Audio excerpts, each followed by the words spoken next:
I couldn't actually believe when I walked into the hangar that there was actually an aircraft right there beside me that I could actually touch and walk into and sit in, and it was just amazing. I just loved them so much. We had 4 Lockheed Hudsons, we had a DC-3, an Aero Commander, and 2 Cessnas, a 185 and a 205. I had quite a few flights in the Hudsons, a memorable one with Lionel Van Prague, who was a Czech pilot at the time, but they were all tormenting me about going in it because I happened to know that registration was VHAGS and it had quite a few holes in it. And I happened to know how they got there too. And they asked if I'd like to go up on a radio check with Lionel. So yes, I said I'd love to go, but I took an umbrella.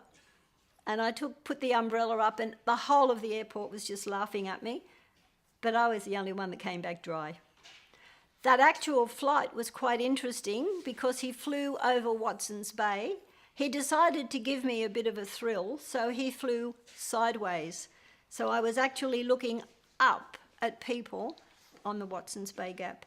I won't mention any names, but one of the pilots flew very, very low down in Tasmania, and we got lots and lots of complaints because the cows didn't milk anymore.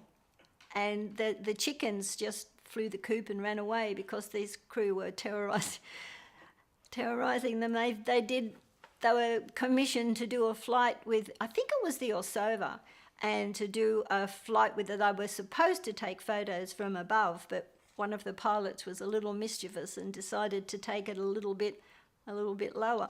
Almost flew under the harbour bridge in a Lockheed Hudson. That's pretty dangerous flying. But they were looking up, from the belly of the plane, looking up at the boat.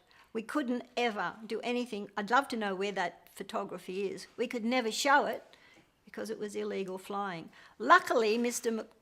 MacDonald knew Garni Wharton, who was the head of DCA at the time, Department of Civil Aviation, so they got away with quite a lot that they shouldn't have.